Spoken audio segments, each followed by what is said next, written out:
Bonsoir, bonsoir, chers abonnés fidèles d'Alliance TV. Ça fait presque 2, 3 jours que nous n'avons pas fait les directs sur le RTNC.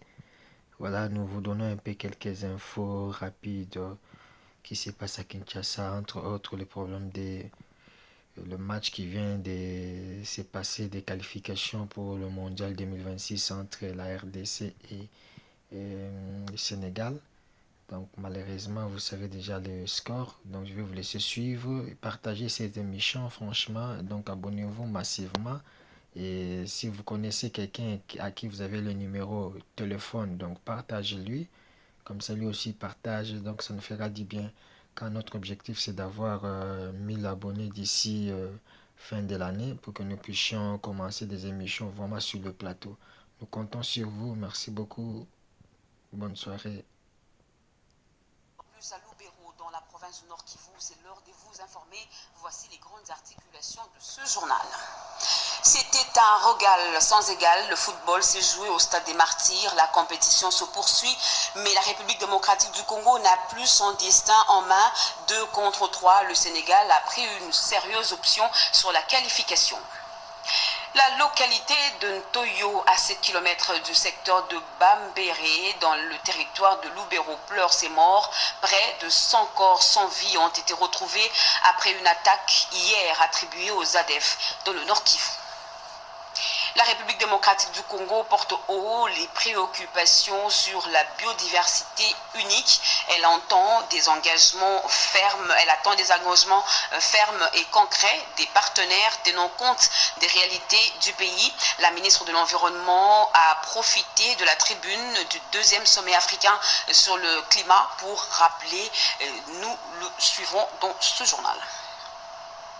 Voilà pour les titres, mesdames et messieurs, bonsoir et très heureuse de vous retrouver à travers cette grande édition d'informations sur la RTNC. Près de 100 civils ont été tués dans le territoire de Loubero, dans la province du Nord Kivu, des attaques revendiquées par les terroristes des ADF qui ont pris pour cible les civils en pleine veillée mortuaire. On fait le point avec Oscar Balkaïch. Au moins 70 civils ont été tués et plusieurs portés disparus lors d'une attaque attribuée aux terroristes des EDF dans la localité de Toyo, située à 7 km du chef-lieu du secteur de Bapéré. Nous sommes dans les territoires de Loubero. Et du côté de Beni, 19 autres civils ont été massacrés par ces terroristes. L'attaque est intervenue vers 22h, heure locale, alors que les civils assistaient à une veillée mortuaire. Les assaillants les ont tués à l'arme blanche et par balle. Le chef du secteur, Maker Sovikunula, a fait état d'un bilan provisoire de 71 morts, 8 blessés, ainsi que de la destruction de 14 maisons et de plusieurs véhicules et motos incendiés. Il a également mentionné qu'une vingtaine de personnes sont portées disparues. Les responsables de la société civile locale que nous avons joints au téléphone craignent que ces bilans provisoires ne s'alourdissent, car de nombreux habitants sont toujours introuvables. L'intervention rapide des forces conjointes FARDC et UPDF, basées à Mangourjipa, a permis de limiter l'ampleur des dégâts. Après l'attaque, les assaillants se sont retranchés dans la forêt à l'ouest de Toyo. Les forces armées de la République ainsi que l'UPDF y mènent actuellement des opérations de ratissage. Et le président de la République, Félix-Antoine Tshisekedi Tshilombo, est arrivé ce lundi à Astana, capitale du Kazakhstan, pour une visite officielle stratégique, le renforcement des relations bilatérales et la signature d'un accord majeur avec le géant minier ERG. Et au cœur de cette visite, une étape clé dans la diplomatie économique congolaise et un signal fort en faveur des investissements, mais aussi un repositionnement de la République démocratique du Congo sur l'échiquier mondial. Regardez. La République démocratique du Congo est résolument engagée à construire des partenariats multisectoriels solides avec les États intéressés à transformer son énorme potentiel en véritable richesse. Ce mardi 9 septembre, en début de matinée, le président de la République, Félix-Antoine Tshisekedi Tshilombo, est arrivé à Astana, capitale de la République du Kazakhstan, pour une visite d'État de 48 heures. Cette première visite au plus haut niveau dans l'histoire des relations bilatérales marque une étape significative dans l'approfondissement de la coopération entre la République démocratique du Congo et le Kazakhstan, pays d'Asie centrale et ancienne République soviétique. Pour cette première rencontre de haut niveau, Astana a été bien pavoisée du drapeau tricolore de la République démocratique du Congo, une marque particulière d'accueil pour ce pays intéressé par l'énorme potentiel de la RDC et convaincu par la vision et le leadership de son chef d'État, Félix-Antoine Tshisekedi Tshilombo. C'est ce mercredi 10 septembre qu'est prévue la rencontre au sommet entre le président du Kazakhstan, Kassim-Jomart Tokayev, et son hôte de marque Félix-Antoine Tshisekedi Tshilombo au palais présidentiel d'Akorda. En plus du cérémonial d'honneur adapté à cette visite d'État, il y est prévu une rencontre tête-à-tête entre les deux chefs d'État, puis une réunion bilatérale élargie aux membres de délégations respectives.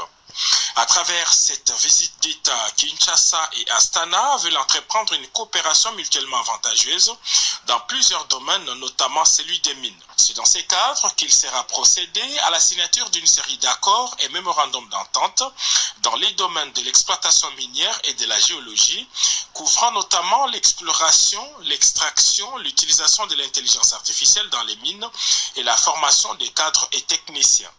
Le président de la République, Félix-Antoine Tshisekedi Tshilombo, est accompagné dans cette mission de la ministre d'État aux Affaires étrangères, Thérèse Kayikwamba, et du ministre des Mines, Louis Watum Kabamba.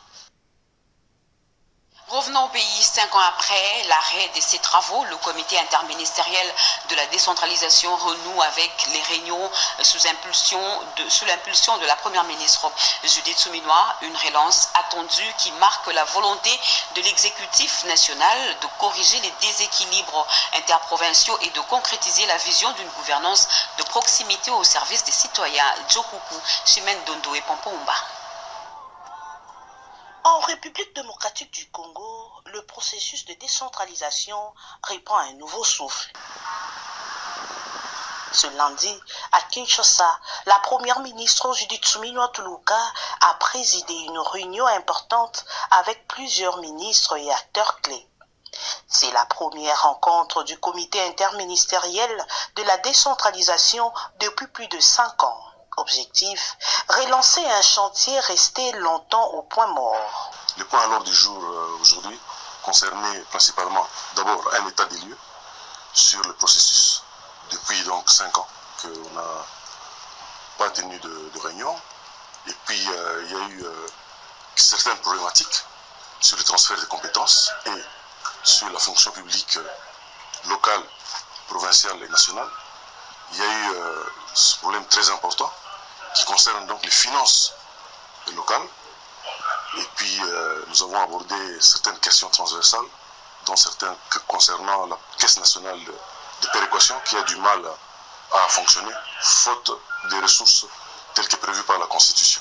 La chef du gouvernement, Judith Suminwa Tuluka, a de son côté réaffirmé la volonté du gouvernement de faire de la décentralisation un levier de développement local en RDC.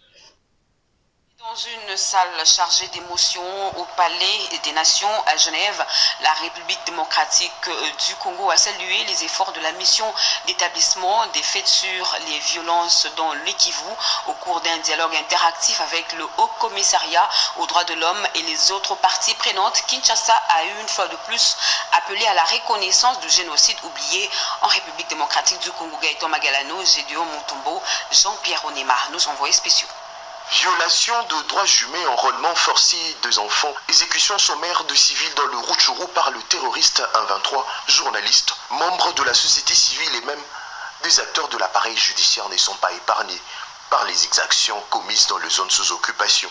Ces multiples violations ont été rappelées ce mardi par l'équipe des experts internationaux lors du dialogue interactif. Ceci confirme que le conflit à l'est de la RDC est un conflit armé international, avec la présence avérée de troupes rwandaises. Kinshasa a par ailleurs salué le travail des experts de la mission d'établissement de faits. J'ai félicité le haut commissaire pour les rapports, mais j'ai indiqué qu'il aurait pu déduire de ses propres constatations que ce qui se passait en RDC était un génocide. Selon Patrick Mouyaya, ministre de la Communication et Médias, porte-parole du gouvernement, ces rapports mettent en lumière le crime massif et systématique commis par le 1-23 et ses soutiens rwandais. De toute évidence, tout le monde sait que le Rwanda est bel et bien en RDC, sinon on n'aurait pas signé cet accord à Washington, un accord bilatéral. Tout le monde sait que le Rwanda est partie prenante au conflit, mais tout le monde est habitué aussi à la culture du reniement permanent du Rwanda, et ce déni continu ressemble bel et bien à une forme d'apologie du crime, parce qu'il y a de crimes graves. Si vous lisez le rapport du haut-commissaire lui-même sur les derniers événements dans le Rutshuru, ils disent qu'il y a eu ciblage ethnique. Pour Bintou Keïta, représentante spéciale du secrétaire général des Nations Unies en RDC, les conditions de droits humains ne cessent de s'y dégrader dans les zones sous occupation. Parlons à présent de ce nouveau pas vers la paix dans le Tanganyika, à Nyanza précisément, les anciennes coopérations policières, moteur d'une police intelligente et moderne. C'est autour de ce thème que s'est articulée l'activité de la Journée internationale de la coopération policière. Le vice-premier ministre, ministre de la fonction publique, Jean-Pierre Liaou, a représenté son collègue de l'Intérieur à cette cérémonie. Nadine Kilosho, Cédric Enina et Moké Maluma. Le monde entier célèbre ce mardi 9 septembre la journée internationale de la coopération policière. En République démocratique du Congo, c'est le vice-premier ministre, ministre en charge de la fonction publique, Jean-Pierre Liaou, qui a lancé les activités à Kinshasa au nom de son collègue de l'Intérieur, Jacques Chabani. Placé sous le thème coopération policière, moteur d'une police intelligente et moderne, cette journée vise à promouvoir une collaboration renforcée entre les forces de l'ordre. Aucune police ne peut prétendre triompher seule. À ce sujet, je voudrais d'ailleurs, au-delà de cette coopération internationale, rendre un hommage appuyé à nos vaillants policiers qui veillent chaque jour sur notre sécurité. Alors que notre pays traverse une des périodes les plus tumultueuses sur le plan sécuritaire, je tiens à saluer avec déférence le leadership éclairé de son Excellence Monsieur le Président de la République, le chef de l'État, qui œuvre sans relâche grâce aux réformes courageuses conduites par le VPM de l'Intérieur pour une police moderne. De son côté, le commissaire général divisionnaire Benjamin Alonga Boni a réaffirmé son engagement pour une police moderne, professionnelle et ouverte à tous. Notre conviction de la police nationale congolaise ne peut relever que seuls les défis sécuritaires contemporains. La coopération avec nos partenaires internationaux ainsi que la coopération bilatérale constitue en fait un levier indispensable pour renforcer nos capacités et assurer une protection globale de l'ensemble de notre territoire. Le vice-premier ministre Jean-Pierre Liaou a visité plusieurs stands pour découvrir les réalisations de la police nationale congolaise, de la MONUSCO ainsi que d'autres partenaires impliqués dans la réforme de la police nationale congolaise. Et nous vous l'avions dit à l'entame de ce journal, Addis Abeba accueille le deuxième sommet africain sur le climat, une plateforme pour harmoniser la voix du continent face aux enjeux climatiques mondiaux. La ministre de l'Environnement, Marie-Niangé Ndambo, qui participe, a porté haut les préoccupations de la République démocratique du Congo, insistant sur l'urgence de préserver la biodiversité unique du pays.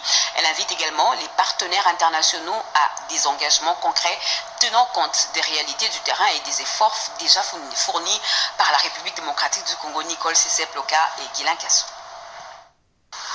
Du haut de la tribune du deuxième sommet africain sur le climat à Addis Abeba en Éthiopie, la ministre de l'Environnement, Développement durable et nouvelle économie du climat, la professeure Marie-Niangé Ndambo a relevé le rôle combien important de la République démocratique du Congo comme pays solution face au changement climatique avec plus de 62% de bassin du Congo et protège plus de la moitié de l'eau douce d'Afrique. La professeure Marie-Niangé Ndambo a insisté sur la nécessité de transformer le statut de la RDC comme pays solution par des actions concrètes pour protéger sa biodiversité environnementale mondiale.